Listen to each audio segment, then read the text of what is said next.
Hey, this is Politics with Laura, to where everything is politics.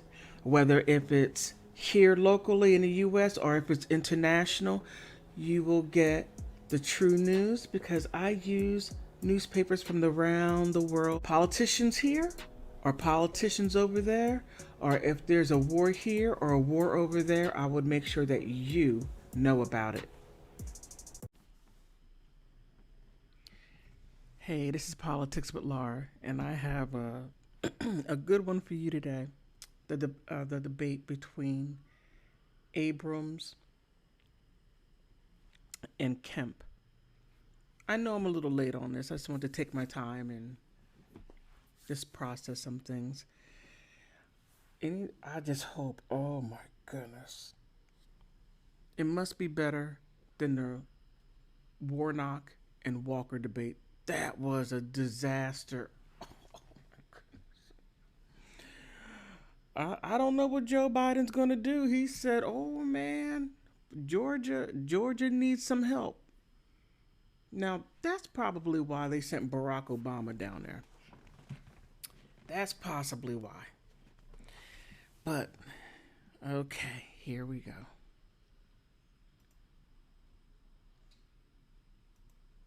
Okay.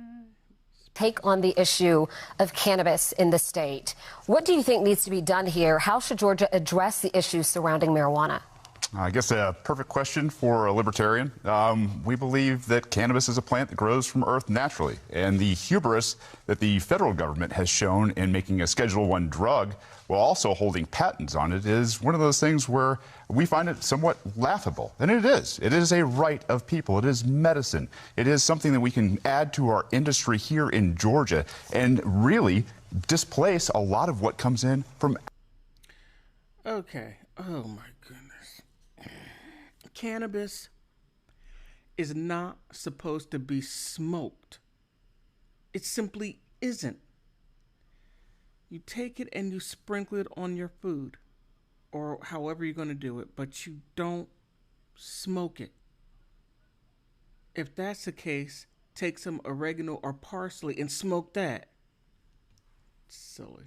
Outside of Georgia. This is a huge win for Georgia. We have a great agricultural sector. We can grow 2 bumper crops of cannabis every year. The idea that it is still illegal and that Brian Kemp has talked about this and tweeted about it as it is a good thing when we make cannabis bust and cannabis bust only is a real sign that the government in Georgia is using it for the prison industrial complex, for the law enforcement complex to go after communities that would like to see freedom in this area. So it's a right. That's how we see it as libertarians. Right. Thank you very much. You have a rebuttal? Yeah, I would just like to make sure people at home know that I have been doing exactly what I told them I would do when I was campaigning for governor, and now that I am your governor. We have been going after street gangs and drug cartels. So the things that we're tweeting out there is when our great men and women in law enforcement are making drug busts, not from recreational use. It's a plant. Other things. But that's what my focus is on. All right. Thank you very much, gentlemen. Greg, please ask a question of Stacey Abrams. Yeah, Ms. Abrams, in 2018, you didn't concede defeat to Governor Kemp, and you talked to systemic problems with the state's election system. This election, do you commit to accept the outcome of the vote, regardless of what it shows? And do you stand by your use of words like rigged 4 years ago to describe the state's election system? In 2018, I began my speech on November 16th acknowledging that Governor Kemp had won the election. I then proceeded to lay out in grave detail the challenges faced by voters under his leadership as Secretary of State, including the 10+2 who were arrested in Quitman, Georgia, because She didn't answer the question, and she behaved worse than Donald Trump. they had the temerity to use absentee ballots. I told the story of students who were denied access to the right to vote, even though they had duly registered. 80,000 complaints had come in by that day, and it took 4 years of federal investigation in a lawsuit that was the longest-running voting rights lawsuit in the state's in recent history that proved us right. Now, we didn't win every single claim, but we forced massive changes to the election laws. And unfortunately, Brian Kemp and Brad Raffensperger have decided to restore their greatest hits. Just today, homeless woman was denied the right to vote in Forsyth County because she did not receive a provisional ballot because she had been challenged. As governor, I intend to stand up for the right to vote. I will always acknowledge the outcome of elections, but I will never deny access to every voter, because that is the responsibility of every American to defend the right to vote. Thank you. Brian Kemp, rebuttal, 30 seconds. Well, I would just say that Ms. Abrams is going to do a lot of attacking of my record tonight because she doesn't want to talk about her own record. In 2018, in the governor's race, we had the largest African-American turnout in the country. She said that Senate Bill 202, our recent Elections Integrity Act, what we passed 2 years ago, would be suppressive in Jim Crow 2.0. Just this past May in our primaries, we again had record turnout in the Republican primary and the Democratic primary. In Georgia, it's easy to vote and hard to cheat. And I'd like to add just a second here, as the Libertarian. 30 seconds for you. Although you will push for people to have access to going to the polls and voting, you're not pushing ballot access. This is a huge oppression for people like the third parties, the people that want to get their people on the ballot. We have, I think, 20% Democrats, 20% Republicans in the state of Georgia. That leaves 60% of people in Georgia unrepresented by ballot access laws that both of them support. 30 seconds, Ms. Abrams. Actually, to correct Mr. Hazel, I co-sponsored legislation to expand ballot access because I agree with you that third parties should have better access to the right to vote in the state of Georgia. I co-sponsored it with one of our independents in the state legislature. But let's be clear about ballot access and voter access. Brian Kemp was the Secretary of State, and he has assiduously denied access to the right to vote. We know that the right to vote is the only way that we can make the changes we need in the state, the only way we can make the changes we need in this country, whether it's access to the right to an abortion, the ability to take care of our families.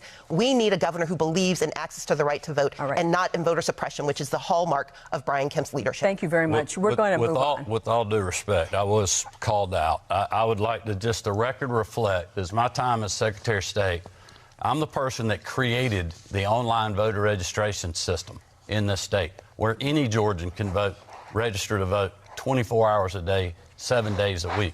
So for someone to say that we have been suppressive in our state when we've seen turnout increase over the years, including with minorities like African Americans, Latinos, and others, is simply not true. And again, Ms. Abrams is going to lie about my record because she doesn't want to talk about her own.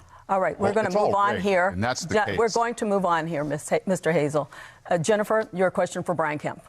Governor Kemp, several hospitals and medical centers across the state have announced or gone through with plans to close their doors, leaving a gap in care and a reduction in services at a time when our healthcare workers are already suffering from burnout, from increased demand and workloads.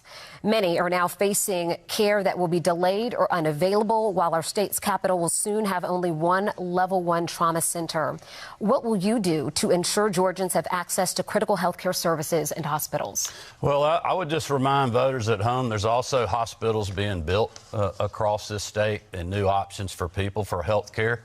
Look, the AMC situation was something that was thrown on a lot of political leaders, including me. But instead of complaining about it and doing the blame game, I went and worked with Fulton County, with DeKalb County, with Democrats to come up with a solution that put state resources into Grady to help make sure people have the access and the care that they need in our state. And I'm committed to continuing to do that in the future. All right. Shane, I'm sorry. Chuck, you get the final question to Shane Hazel. Thank you. Mr. Hazel, you ran for Congress in 2018. That was just 4 years ago. You ran as a Republican. You got less than 30% of the vote in the Republican primary. What happened between then and now that made you a Libertarian? Oh, I actually came back to my roots as a Libertarian. We believe in freedom. We saw what the Republican Party was. We saw what the Democratic Party was. They are force and coercion. No matter what they talk about, it's force and coercion. Whether it's certificate of need for hospitals, whether it is taking guns away from law-abiding citizens. It is always force and coercion at the point of a gun from the Democrats and Republicans. To look at life through consent, the eyes that, hey, we can all have transactions. We do it every day in the private sector. 99.9% of us go throughout our day without raping people, without murdering people, without pointing guns at people to take their property. That is not what the government does under Republicans and Democrats, period. That's how I became a libertarian. This is why we're going to send this thing into a runoff. And if people were really looking for something to change, you'd vote libertarian. You'd send a message to both of these parties, because one of these people will most likely be the executive in a rigged system, that you want to be more free. Thank you. That concludes the first round of the debate. The candidates will now ask a question to each of their opponents. Candidates will have 30 seconds to ask the question, 60 seconds to respond, and the candidate who asks the questions will have 30 seconds for rebuttal. By random selection, Brian Kemp, you may ask the first question to Stacey Abrams. Well, thank you very much. As many people know, I have over 100 sheriffs endorsing my campaign, several of which are Democrats. And my question for Ms. Abrams tonight is how many sheriffs statewide have publicly endorsed your campaign? Mr. Kemp, what you are attempting to do is continue the lie that you've told so many times. I think you believe it's the truth. And yet, she didn't answer the question. How many? Oh, man. Kemp, that was a... I support law enforcement and did so for 11 years. Worked closely with the Sheriff's Association. I'm probably the only person standing here who's ever actually written a SOP for a police department when I was... How many, Miss Abrams, how many law enforcement people support you? Not give your resume. Working for the city of Atlanta. But I have two brothers, one who has committed crimes, and I want his victims to be able to call the police and get the help they need, and I've always supported that right. But I have another brother who has faced being pulled over for driving while black when he was coming back from his job as a social worker. Unlike you, I don't have the luxury of relying on slogans to describe my position on public safety. I believe that we need safety and justice because I love both of my brothers. And like most Georgians, I lead a complicated life where we need access to help, but we also need to know. Oh, come on, Miss Abrams, playing a black card. How many law enforcement people support you? Dreadful. That we are safe from racial violence. While you may not have had that experience, too many people I know have, and that is why I will always stand up for making certain that safety and justice are the conversations we're having in Georgia and the delivery we have as the next governor of Georgia. Thank you. 30 seconds, Mr. Kemp. Well, I would just tell people that, look, I support safety and justice. But Ms. Abrams refused to answer the question, so I'll let you know that the answer is 0. No sheriffs are endorsing her statewide because of her stances on wanting to defund the police, eliminate cash bail, and serving on the boards of organizations like the Margaret Casey Foundation that supports and gives grants to organizations that are promoting the defund the police movement. If I may respond, because he actually lied there. Yes, I do 30 seconds. have the support of sheriffs, but unlike Mr. Kemp, I do not make it my plan to list every person who supports me. I have the support of sheriffs, I have the support of advocates, I have the support of victims, I have the support of those who want to be treated fairly in our system. I have to have conversations with the entirety of Georgia. I don't have the luxury of being a part of a good old boys club where we don't focus on the needs of our people. And that is why my mission has been to put out very concrete plans explaining how I will serve justice, how I will serve. No, Miss Abrams, no, Miss Abrams, no, Miss Abrams. You dodged, you swerved, and you went forward. You still didn't answer the question. You could have given a percentage of 20%, 10%, 0%. Safety and how I will serve the citizens of the state of Georgia. 30 seconds, Brian Kemp. Well, look, I would just tell people, I know Miss Abrams is upset and mad because these are things that she said. This is not me making this up. This is things that she said in interviews that she's done, and she's sitting on organizations that you can go look at the facts yourself. And that's why the men and women in law enforcement want a governor that is going to stand with them, who has been with them, not only to have their back, but also stand shoulder to shoulder on things like civil unrest and going after street gangs and human traffickers. Thank you very much. Stacey Abrams, you get the next question for Shane Hazel. Mr. Hazel, Republicans and Democrats have raised the alarm over the rise in the Chinese Communist Party-backed companies purchasing American farmland. To date, they've purchased more than 1 million acres of farmland in the state of Georgia. Would you agree with Mike Pompeo that allowing those purchases in the state of Georgia is a sign of madness? And would you be concerned about the national security implications of the Chinese Communist Party purchasing this land with the support of the state of Georgia? I see the setup for this question. I understand why it was projected at me. As libertarians, we believe that you own your property and that the state can't take it away from you and can't sell it or can't determine who you sell it to.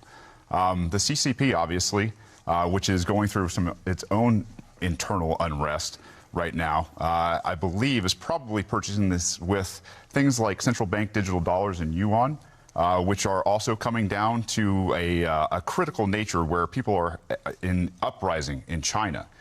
What we need to look at is how these purchases are being made. Are we accepting fiat, CCP yuan in Georgia as a actual currency?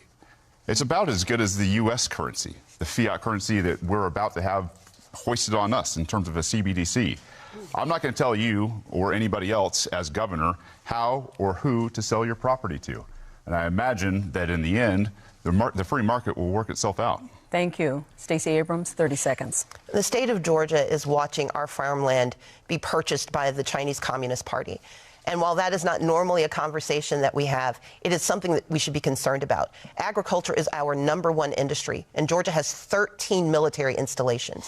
The fact that the state of Georgia is working with the Miss Abrams, why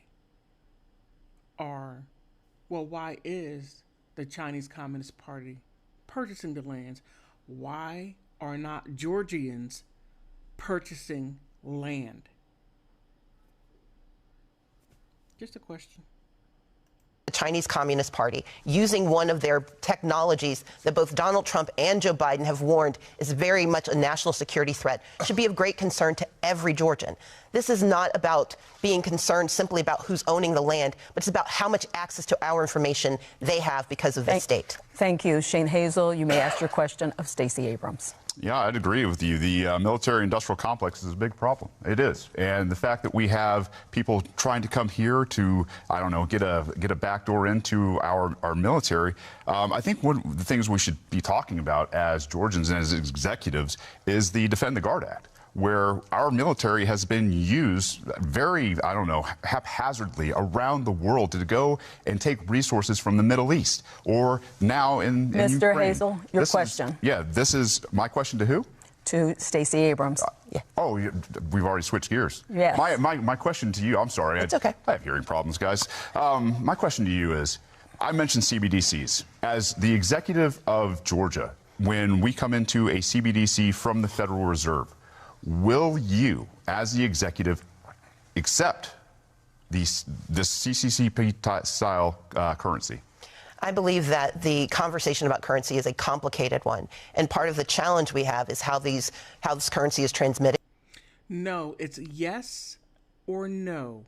Bitcoin and Ethereum is already considered legal tender, meaning currency in the United States. Ugh. Answer a question, Miss Abrams. Oh, Lord. I don't know. We're right up there with Herschel Walker and Senator Warnock. The very real security threats with digital currency, the hacking and mining of that digital currency should concern all Georgians. As the governor of Georgia, I will work very closely with the Federal Reserve, but also with the innovators and the entrepreneurs who do see an opportunity. But before we take a step forward that could put us at risk, our responsibility is to understand the complexity of what is happening with these transactions. And as exciting as it is, we also know it's deeply problematic when we do not have the... Oh, my goodness. It's not complex at all. The blockchain is simply a ledger. It just puts everything in order as you use it. Whenever you make a purchase, it goes on the ledger. It's not complex. It's like opening up your checkbook, you spend something, and you write it down on your checkbook ledger. You're making more out of it than what it really is.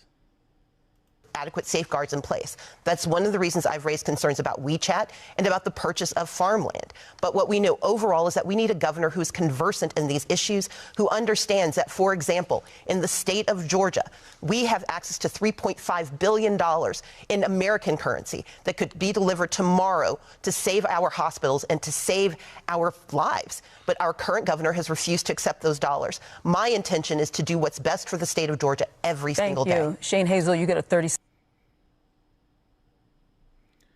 The U.S. dollar, the fiat money, is worthless. You know that. Second rebuttal. Yeah, working with the Federal Reserve, who's got us into the mess that we are in right now because of a centralized fiat currency, it will be absolutely worthless. They will be dangling carrots in front of the governor, in front of the executives, in front of the legislature to do exactly what their mandates are. If they are mandating that they take the property of people, then they will do it. If they want to invade your homes, your privacy, your businesses, they will do it because of CBDCs. All right. Stacey Abrams. And also, not only that, Federal Reserves. Why is that entity even making any rules or anything for the United States? It's supposed to be the Treasury, not a private bank. Abrams, please ask your question to Brian Kemp. Absolutely. Mr. Kemp, under your leadership, there is currently a 100-year gap between minority-owned businesses and majority-owned businesses. Although minorities comprise 48% of the population, they only generate 12.2% of the business revenue in the state. And under every analysis that we have seen, it will take 100 years to close that gap, given the current process that you have in place. You served 4 years in the Senate, 8 years as Secretary of State in charge of businesses. You served 4 years as governor. What are your concrete, specific, targeted plans to decrease and address the racial equity gap currently facing contracting and purchasing for minority-owned businesses? Governor Kemp? Well, I would remind Georgians that the first part of my plan was keeping our state open for business and allowing all business people and working Georgians to work when Stacey Abrams was criticizing me for doing that. Also pushing to get our kids back in the classroom when, again, Stacey Abrams was criticizing me for doing that. A lot of Georgians, including African Americans and other minorities, cannot go to work if their kids are not in the classroom. We have the lowest unemployment rate in the country for African Americans. We also were named we're in the top 10 of the states for black entrepreneurship in the state of Georgia. So our economy is incredible, and we will continue to work with all of those entrepreneurs in the days ahead and working class Georgians, because we are the ones that have been fighting for you when Miss Abrams was not. We were giving tax refunds. We were doing tax cuts. We were suspending the gas tax to help you deal with 40-year high inflation when she was criticizing us. Stacey Abrams, 30-second rebuttal. I would point out that Mr. Kemp did not address the needs of purchasing and contracts for black and brown-owned businesses, which is what he has refused to do for the last 16 years. We know that $10.9 billion has been delivered to the state of Georgia through 2 recent acts at the congressional level. And Brian Kemp does not have a plan for making certain that people of color have access to those contracts, access to purchasing. It was only in July of this year that he finally acknowledged that there might be a problem. He has said that we need to study it. I would tell him, just cheat off of my paper. I know the answer. We need a governor who actually believes in equity, racial equity, economic equity in the state of Georgia, and I will deliver. Thank you. Shane Hazel, please ask your question to Brian Kemp. Brian, in 2020, on April 2nd, you locked down Georgia, threatening peaceful people with force and coercion. You called people in Georgia non-essential, and it killed millions of jobs. You bent the knee to Big Pharma and pushed a vaccine that was untested on people, and it has killed people. They have lost their loved ones. You've allowed bureaucracy to invade our businesses. And then you had the audacity to brag about record tax revenue. You want to say sorry to anybody? Ooh. So is that a question, or? That is a question. Do you want to say sorry to anybody? Well, look, I'll be glad to talk about my record, because obviously Mr. Hazel is gravely mistaken. If you look at the executive orders that I signed, we said every business in Georgia. That's not the question. He said, will you say sorry? Mr. Kemp? Georgia was essential. There was a few that we asked to help us stop the spread, flatten the curve, build PPE supplies and hospital bed capacities. because unlike him, I was getting the calls from hospitals saying, hey, we are out of surgical gowns. We're out of masks. We need ventilators. And we were literally working 24/7 to supply those items while also keeping our economy open in this state. And as you know, I was the first state to open the small parts that we asked to close, and our recovery's been as good as any state in the country. We have had 2 record years of economic development because of our business environment, working with the General Assembly to make sure that we're putting Georgians first and Georgia businesses and Georgia workers first, and that's what I'm committed to continuing to do. 30 seconds, Mr. Hazel. You should have put Georgia freedom first, period.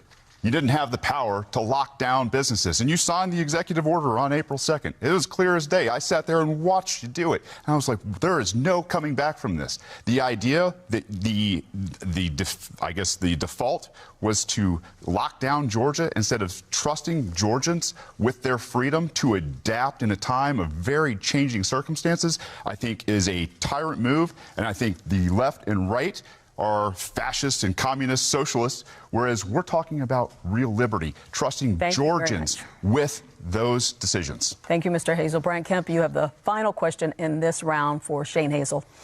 Well, I would just ask Mr. Hazel if he supports the things that we have done because we were open and Georgians were working and we've had excess revenue. So instead of doing big government... That's our tax money. Okay. Yeah, no, I don't support it because here's the thing is when we get to that point, when we talk about what you're doing... I was fixing to ask my Finish your question. Please go ahead. I would just say, do you support the tax cuts we've done, returning $1 billion of taxpayer money and suspending the gas tax for Georgians to help fight through 40-year high inflation and bad domestic energy policy? Georgia, I hope you hear me when I say libertarians think taxation is theft. It's your money. It's your property. You should be able to determine what you do with it. I don't support the fact that you haven't ended qualified immunity. I don't support the fact that you haven't ended civil asset forfeiture. I don't support the fact that you haven't ended the drug war. You haven't ended nonviolent crime. You haven't ended cash bail. You haven't ended no-knock raids. You haven't implemented community review boards. And you haven't banned blacked-out cop cars that go after people for more money. It's ridiculous. De-escalation by the executive to leave peaceful people alone in the state of Georgia. That's my message to both of you, to everybody in the state who wears a badge. Wow. Wow. He went left, right, left, right, left, right. Wow. I would vote for him. Stop going after peaceful people. Mr. Kemp, 30-second rebuttal. Well, that's simply not true. As Georgians know, I have followed the laws and the Constitution of this state, and I ran on going after criminal street gangs because I knew there was an issue in our state when other people wouldn't even talk about it and the media wouldn't acknowledge it. And you look at the amount of fentanyl that's coming across the southern border. The media is paid to overlook things, to lie, to mislead. That is what media does, Mr. Kemp. Because of bad border policies from this administration, every governor in the country is having to deal with that. So, yes, I'm going to go after bad people that are selling bad drugs and killing our children and our other citizens. The free market way to do that would be to allow cannabis and psilocybin to handle the mental health issues. Okay, well, I wasn't talking about cannabis. I was talking about deadly fentanyl. Stop busting them then. Gentlemen, we're going to move on. That concludes our second round. For those just joining us, this is the general election debate between candidates for governor. We will now go back to the panel to ask questions to the candidate of their choice until we run out of time. As a point of moderator privilege, I may also ask questions of the candidates, and I will determine when a rebuttal is appropriate. And I'm going to use that moderator privilege right away to ask some education questions. Mr. Kemp, if reelected, you've said you'll push for $65 million dedicated to fighting pandemic learning loss, hiring more counselors, and recruiting teachers to fill shortages. How do you respond to those who say you should have prioritized those academic-related issues over laws dealing with divisive concepts, parental laws, and obscene books in the past legislative session, even those who were pushing for those laws in the end and say they don't have much teeth? Well, look, we have been pushing for those things. You can talk to school superintendents around the state. We have worked with them really over the last year and a half, 2 years on learning loss. We've been working with our superintendents and other education groups. We've passed 2 different pieces of legislation. Okay. This is something that politicians, lawyers do not do. You do not go to the classroom teachers, nor does the superintendent. Go to the classroom teachers and to see what they need, because they are the ones who are out there building communities, building societies. The classroom teacher does that. Until you give respect to the teachers, until that happens, you're always going to have these issues. And it should not be a political talking point to lie to everyone just to maintain the status quo. Disgusting. Dealing with the teacher pipeline, which is getting more teachers into the system. Our plan is working with higher education, including our HBCUs and others, to make sure we're getting more of the right people and more of them in the classroom to help mentor our children. This is really just the next step in the process. We are funding K through 12 education in this state more than we ever have per pupil, ever. And that's coming off a recession during the middle of a global pandemic. This includes my promised teacher pay raise of $5,000 that we completed in my first full term, despite having to deal with 2 years of a global pandemic and a recession. So I think it's incredible what we've been doing, but make no mistake, we have more work to do, and I'm committed to doing that. Thank you. Shane Hazel, would you tell us your education plan? Yeah, it's to put it in the hands of the private sector. The government education system that came from Prussia in the 1700s has obviously failed Americans. We don't understand economics. We don't understand our civil culture. We don't understand a whole lot about what goes on behind the scenes in politics. The idea that we want to privatize everything as libertarians is good for education. Think about Walmart having a monopoly. No. Privatizing schools? That's why you have charter schools. And charter schools are failing left and right. Now, when you privatize schools or leave it up to the private sector, they turn it into a business. It just becomes a conveyor belt factory of just pushing kids out, barely can read and write, put them out. No. Leave it up to the teachers. And matter of fact, what they did in Finland was a great thing. They decentralized education and pushed politics out of it and left it alone to the educators. So, leave it to the educators. Politicians, get out of education because you do not belong there. My 2 cents. On force to teach your children. It's insane. The idea that we do this with a government has side effects. We see them on a daily basis. We need to get government out of education. We need to allow parents to seek out the best education for their kids. And we also believe that they have the responsibility to do so. So to help fix this nation, start here in Georgia, is get the government and the admin out of the classroom and get it out of our lives. Not only get the government out, but also those parents that are not stay-at-home moms or parents can go into the classroom, can go into the schools and be a part of schools. It ought to be a community. And just leaving everything up to the private sector or everything up to the government is the wrong way to go. Actually, it simply is the wrong way to go. Look at the state of education, whether if it's in Georgia, whether if it's in Washington State or Washington, D.C. Terrible. Thank you. Ms. Abrams, in education, you propose a boost in teachers' pay, more state-paid preschool slots for lower-income children and their families, and more. If you win the governor's race, you'll likely have Republican majorities in both chambers. Given what we know about partisan divisions, how will you get your education proposals passed and funded? So let's begin with what my proposals are. Georgia is sitting on a $6.6 billion surplus. That's money that we have after we've paid every bill, after we've put 15% aside for, say, a rainy day fund. That is money that after we've accounted for increases in population. And I want to invest it in our children and in our families, beginning with making certain that we have pre-K slots. We have 4-year-olds on a waiting list. I've never met a 4-year-old who waits to turn 5. But we can solve that problem with the money we have right now. We can also give an $11,000 pay raise to our teachers. You said absolutely nothing. Bunch of word salad.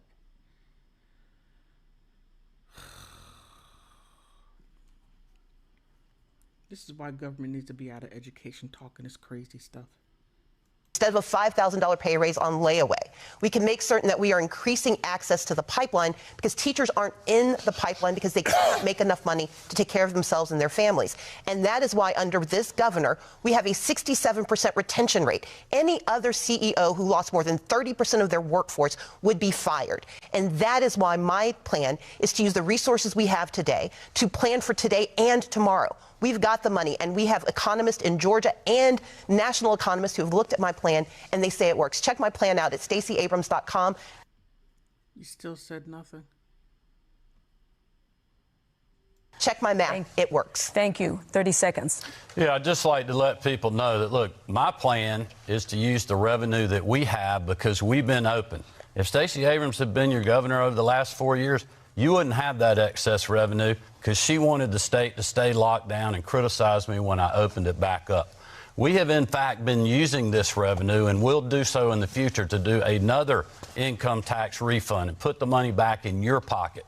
We're also going to do a property tax relief grant one time that helps you with rising property values and rising property taxes that the counties are not rolling back. Thank you very much. If I may respond, because 30 seconds. This is going to go back and forth between the Democrats and the Republicans. If they keep attacking each other, I'm going to say we've got to move on. Ms. Abrams, 30 seconds. For Mr. Hazel, we've got to move on. We're not going to be excluded from this. I'm not excluding you, but he did refer to her, so we are going to have her speak first. You're going to take money and property from people that don't even attend your schools because they don't agree with them. We want to move on. Ms. Abrams? I want to point out 3 things that were inaccurate. One, I urged caution because any leader should privilege the lives of those they serve. 38,000 people died in Georgia. We have one county where 1 in every 100 Hancock County residents perished under this governor. And so, yes, I urged caution. But I also urge good math. We have the money in our accounts to do what is right. Money not delivered by Brian Kemp, money delivered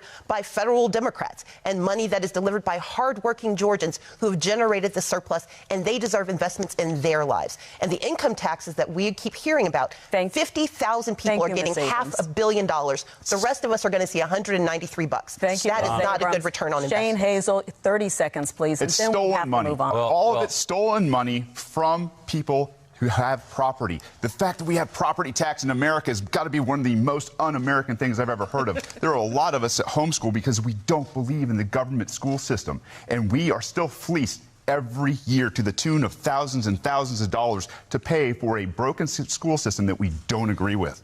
That's both of you guys. Well, Don, with all due respect, Ms. Abrams called me out again. All right. About these 30 seconds, and then we really are going to move on. But the federal money that we're able to use right now and spend is because our state was open. And we didn't have to use this federal money to backfill state revenues, which has put us in an incredible position to move forward in our state. Mr. Kemp, we're one of several states that have had the same exact experience. It is disingenuous to claim not having a conversation. We're going to move on. It's the people's money. We're going to move on, gentlemen, and Ms. Abrams.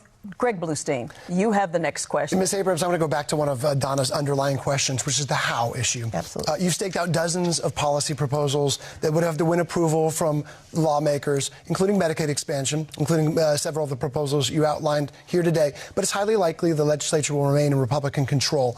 How are you going to win approval of these measures when in the face of staunch Republican opposition?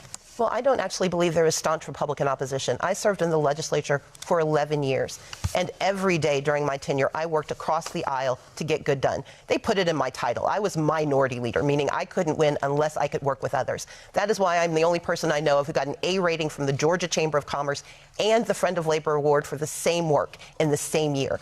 The work that I do is working with people to find out how we get solutions. Medicaid expansion is a perfect example. We have 19 hospitals at risk of closure, joining the 6 hospitals that have closed under this governor.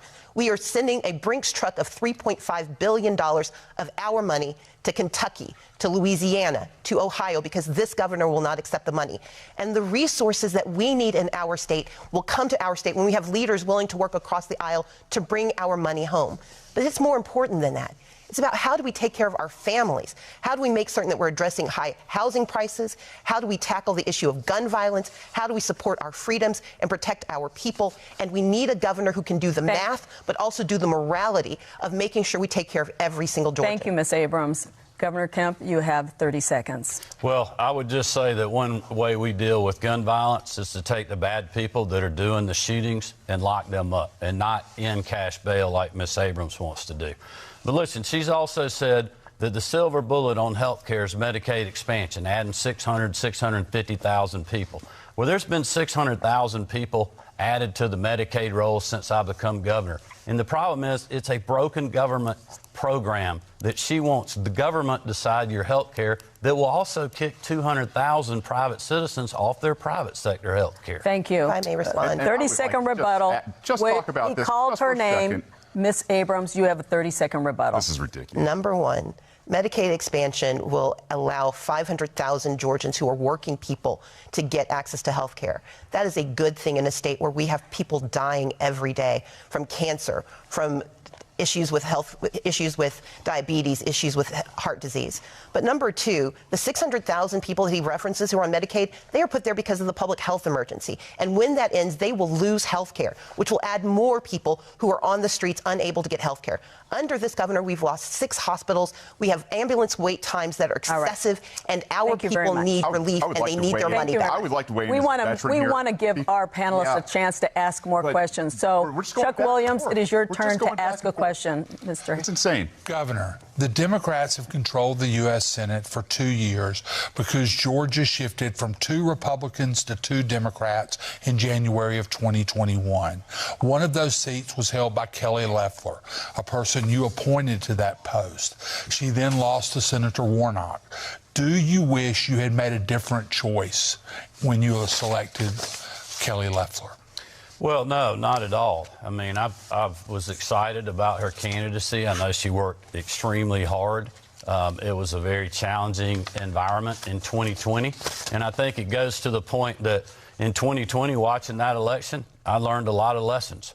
You know, a lot of the things that we haven't been doing with the ground game from a political perspective, we are now doing. Making sure that when we're campaigning, that we're making sure what we know the differences are with the candidates, but also we got to be for something. And what I'm for is doing another $1 billion tax rebate, for doing property tax relief grants, for continuing to strengthen rural Georgia and run rural broadband like we have been doing, that we started this program long before the pandemic hit. Doing economic development projects where 74% of the investment of over $30 billion over the last 2 record years is going to rural Georgia. Over half the 80,000 jobs that are going with those projects outside the 10 metro counties in rural Georgia, and I'm committed to doing that in the future. Mr. Hazel, if you would like to have 30 seconds, you may. Thank you very much. The state of Georgia needs a governor who understands econ. The $200 trillion of unfunded liability in this country, as a veteran, understanding that we have a veterans health care system that is in shambles. They treat you as a liability, and they will throw pills at you every chance they get. They won't actually address your health. There is no way on earth we're going to expand that to the rest of the 99% of the country. It's a fairy tale, and it doesn't exist. That's why the economy is collapsing, because they continue to print trillions and trillions of dollars and hike interest rates at the same time. Policies like that are going to do the same. Thank you. Jennifer Bellamy, it's your turn to ask a question. This question is for each of you. What do you see as the biggest challenge facing Georgia and Georgians, and how do you think it should be addressed? What will you do as governor to address that challenge? Let's start with you, Stacey Abrams. Gang crime is up. Gun violence is up. Housing prices have skyrocketed. Equity investors have purchased 30% of the homes in the state of Georgia. We have 1.4 million people without health insurance who cannot see a doctor when they need one. We live in a state of fear. And this is a governor who, for the last 4 years, has beat his chest but delivered very little for most Georgians.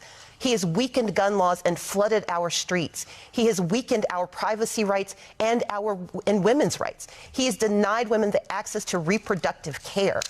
The most dangerous thing facing Georgia is 4 more years of Brian Kemp. We need a governor who actually understands the math and the morality. We need to understand that, yes, we have veterans, like Mr. Hazel pointed out, who can't get access to health care, in part because they're not fully covered by VA benefits and will only get health insurance if we expand Medicaid. We have seniors who are being forced out of their homes because this governor refuses to address the issue of housing crises. In fact, he told an audience that he didn't want to upset investors by giving local authorities control over housing prices, letting them address the issues. We need a governor who will do more for more Georgians. I want to give each one of them a chance to answer Jennifer's question. Shane Hayes. The biggest problem facing us is the economy. But to quote the great Rothbard, the man who puts all the guns and all of the decision-making power into the hands of a central government and then says, limit yourself, is he truly the impractical utopian? The idea that the economy isn't the biggest problem that we have in Georgia is because people don't understand economics. These guys don't understand economics from Republicans or Democrats, or else we wouldn't be in the hole that we're in terms of trillions and trillions of dollars. What we need to do is get back to basics, Austrian economics, where we get rid of this cancer that has invaded every transaction that we have through a fiat currency system, creating freedom for everybody in Georgia is the default position. Not more government, not more programs, not more. I don't know about the fee. I agree a lot with what he's saying. I'll leave it as that. Let me let him finish.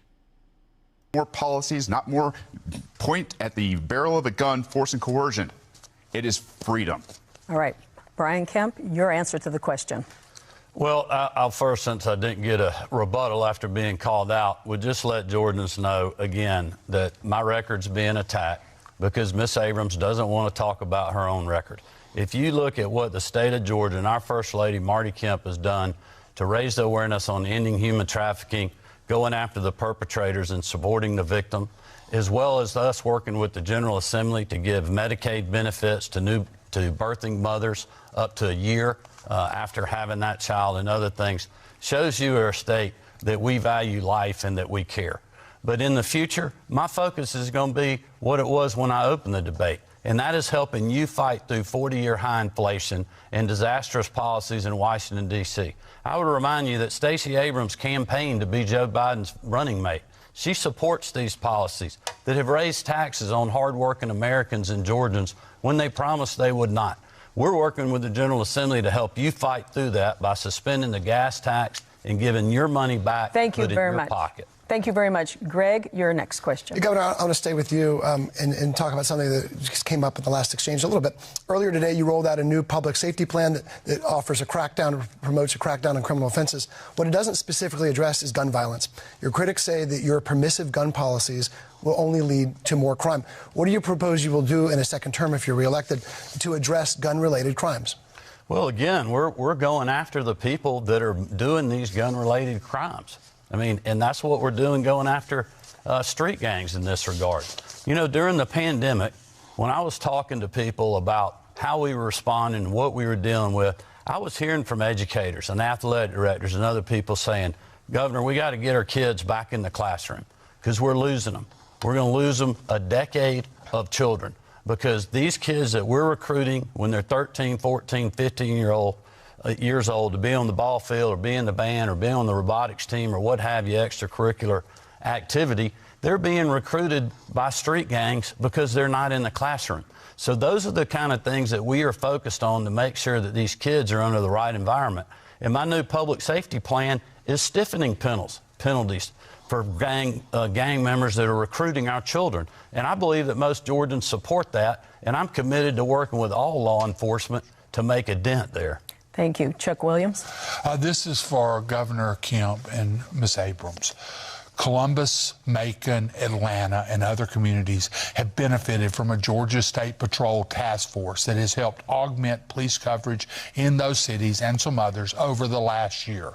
What can be done to make sure that local agencies that are short on officers can handle these policing duties without having to rely on the state? Try this 90-second trick to instantly reduce your winter energy bills by 85%. This. Ms. Abrams? Well, you actually asked Mr. Kemp. I said for both. Okay, Yeah, it's for both. Governor. Yeah, look, I'm glad to answer that question.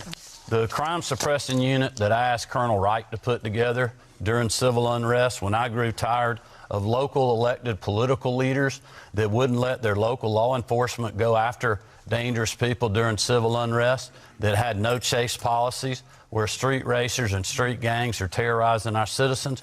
I told Colonel Wright I wanted a plan, I wanted to know how much it's going to cost, and I want to know who we're going to work with. And that's why the state... There's a great way of dealing with those street racers on the little bikes. Take sticks and throw it in front of them. Let them slide down the street and then they'll stop. Sorry. Patrol, GBI, Department of Natural Resources, game wardens, working with the Fulton County Sheriff, who's helped us with jail facilities, the Atlanta Police Department. We went and put a plan together to start going after street racers and going after violent criminals and have more boots on the ground. We've done the same thing in Columbus, we've done it in Macon, we've done it in Savannah, and we'll do it wherever we're needed. This is not our job. We're using funds from the governor's emergency fund to help pay for these dollars, and thankfully the General Assembly supports that because we've been in the fight when others were not. Thank you. Ms. Abrams. I would think instead of having them build something, build a stadium for them to race in, turn it into some kind of competition, and then you're able to sell tickets and get people to come, and they will come and watch the street racing or the racing with inside there, and that would generate money, revenue. Just a thought. Abrams. Street gangs did not shoot 6 Asian women going into a gun store, getting a weapon, and murdering women in less than an hour. Street gangs aren't the reason people are getting shot in grocery stores and in parking lots and at schools. Street gangs are one part of the problem, but we have a governor who has weakened gun laws across this state, flooded our streets with guns by letting dangerous people get access to those weapons. Georgia does not have a waiting period. We do not have universal background checks. How did they get access to it? Deal with that. How did they get access to these guns? Once you get a handle on that, then it would more than likely stop, in my humble opinion. And one of the few permits that we had that was helping keep us safe stopped 5,000 people who should not have had weapons from getting them, got weakened by this governor with his criminal carry law. As the next governor, my intention would be to actually give the people who do 90% of law enforcement the support they need. We know that they have asked for at least $136 million so they can recruit and retain officers. I am the only candidate who's put in place a plan for at least $25 million in grants, not loans, to go to these local law enforcement officers so they can recruit and retain officers so that their officers aren't working 2 or 3 jobs simply to make ends meet. Thank you. Before your rebuttal, Governor Kemp, Shane Hazel, Thank you may very much. respond to this question. You keep going back to guns, Stacey, and I think it's going to be your undoing here in Georgia. Georgia, we're going to have less and less gun laws, whether it's under Republicans or Libertarians. Libertarians don't believe in any gun laws. We believe that you know how to best protect you and your property. And the biggest mass murderer in history is government. It's not private citizens. Most private citizens, like I said before, go throughout their day without doing any harm to anybody. However, the people in the government with all of the guns still go after people with a badge when they shouldn't have to. In Holly Springs, Georgia, I introduced the Helios Initiative, where we got rid of civil asset forfeiture. It was a one-page bill through decentralization, nullification, using the Constitution that made the officers in Holly Springs safer because they don't have to go out there and they don't have to harass people of color while driving while black. They don't have to go out there and look for drugs. They don't have to go out there and do any of these things because civil asset forfeiture is also the government stealing more than criminals, hardened criminals, from anybody and everybody in the state of Georgia. Thank you. Governor Kemp, 30 seconds. Well, thank you. I would just let people at home know the largest, fastest growing segment of the population that's buying handguns and firearms is African Americans and females. You know why? Because the criminals are the only ones that do have the guns. You have local governments that are holding up concealed weapon permits that are keeping law-abiding citizens from being able to simply use their Second Amendment right to protect themselves and their property and their families. I will certainly support that. Thank you. Mr. Hazel, may I respond? Yes, 30 seconds. Let's be clear. I believe that we can protect the Second Amendment and protect second graders at the exact same time. That means that, yes, more people are buying guns, but that's because they think that's the only way to protect themselves because guns have flooded our streets. These are communities that want to be safe. They don't want to have to carry weapons. I know how to shoot. My great-grandmother taught me. But I know that the person who is most responsible is the person who holds the weapon. And that is why I will quote Ronald Reagan, trust but verify. And because of the criminal carry law that Brian Kemp signed into law, there is no longer a background check for those who have concealed carry permits. That makes all of us less safe. How are you going to take the guns? Don, if I could respond. How is she going to take the guns? That's a great question. We really want to move on. Well, there is a federal background check. There's a federal background check on every individual that buys a firearm in the United States of America. Which shouldn't exist either. So, that is not true. Well, the point, Mr. Kemp, that's not true. I understand the point you're making, but the point is, when you buy a firearm, you get a background check. Mr. Kemp, none of the laws changed. Mr. Kemp, if you purchase a weapon in Georgia through a gun sale or a private sale, through a gun show or a private sale, you're not subject to that. We're going to have to move on. I interrupted you tonight. I apologize. Candidates, we have to move on. I'm going to allow Jennifer to ask what's going to be the final question in this round. A study recently showed frustration among our nation's teachers with political interference into education, with issues like COVID-19 and critical race theory presenting additional challenges to a profession that's already dealing with low pay, falling interest, and people leaving. What would you do specifically as governor to recruit, retain, and empower educators for schools across the state of Georgia, for each of you? Shall I? All right, we'll start with you, Ms. Abrams. And let me again apologize to Mr. Kemp for interrupting. This is a very important topic to me, and I apologize for my outburst. I will say that when it comes to education, we know teachers are leaving the workforce.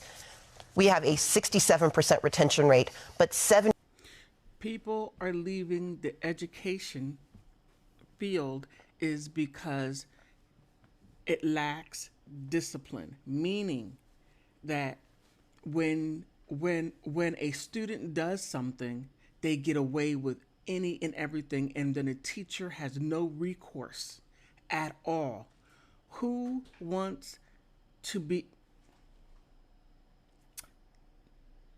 The school policies or the school rules need to mean something, and not just let the students do whatever they want to do. They basically run the schools anyway. Who is going to want to deal with that? Just my thought. Just a thought.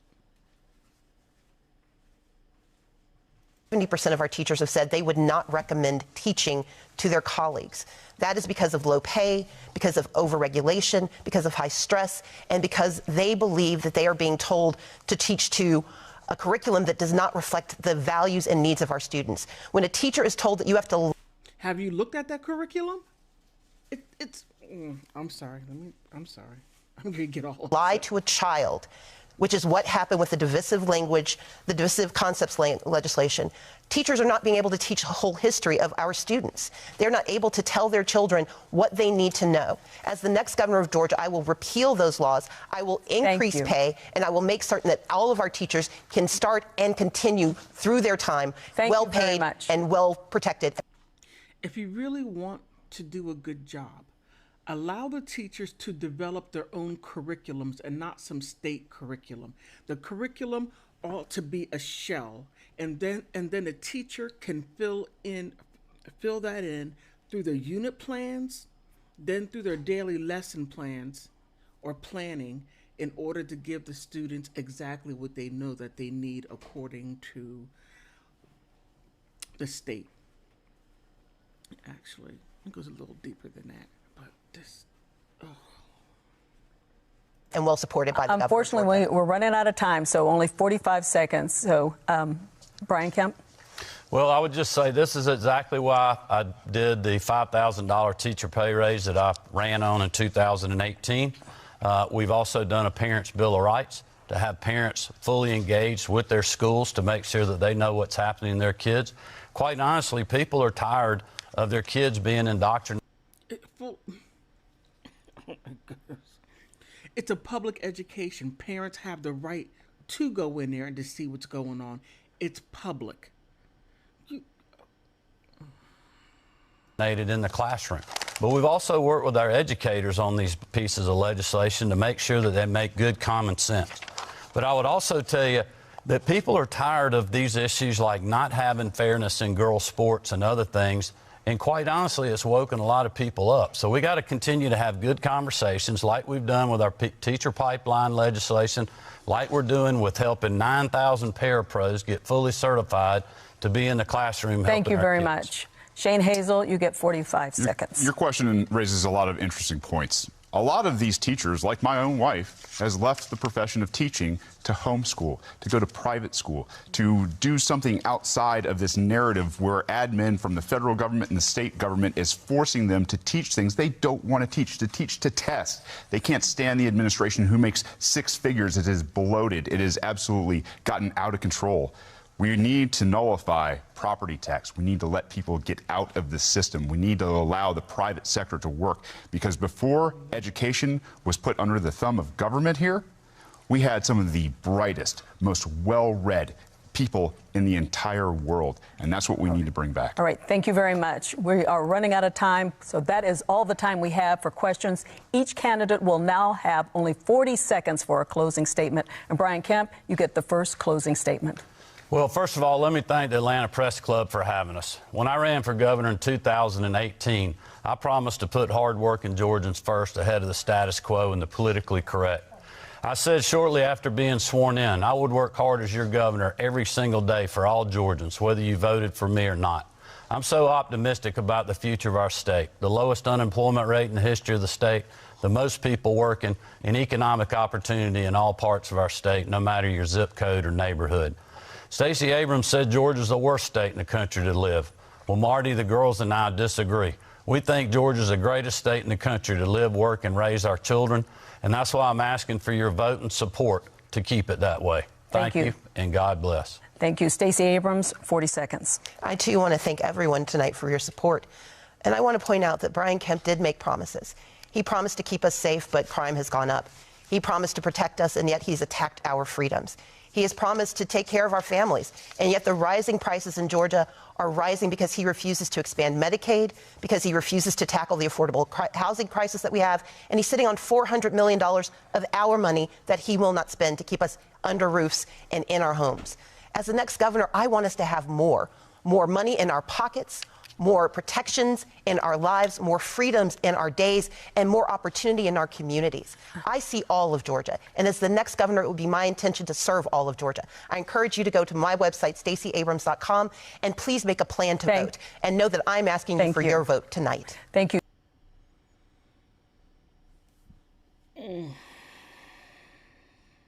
It is so hard to listen to her word salad. It really is. Look, the reason why there's so much crime is because the jobs are gone. And please, lose me with the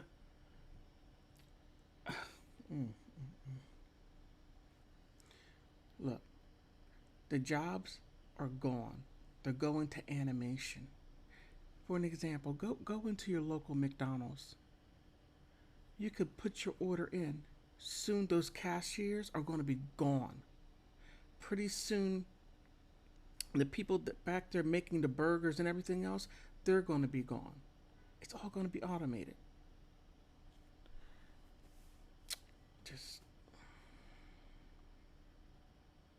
Shane Hazel, you get the final 40-second closing statement. Georgia, you are essential. We are in changing times. Technology, money, politics are all changing incredibly fast. As humans, our superpower is our ability to adapt to a changing world. This power to adapt, our passion and genius, is unleashed when it is free. Free from tax, free from government and their lockdowns, free from government mandates, and free from force and coercion. You know best how to adapt and run your life, and that is your right to do so. It is time peaceful people were free to take on the challenges we face. Our message to the government is simple. It's time to leave peaceful people alone. If you believe the government is so damn essential, we have to go. I'm sorry. Stop robbing us at the point of a gun and compete. That concludes our debate. We'd like to remind voters that Election Day is Tuesday, November 8th, and early voting has already begun. Our thanks to the candidates and to our panel of journalists. We'd also like to thank the Atlanta Press Club for arranging today's debate. For more information about the debates they will host this election season, visit. You know,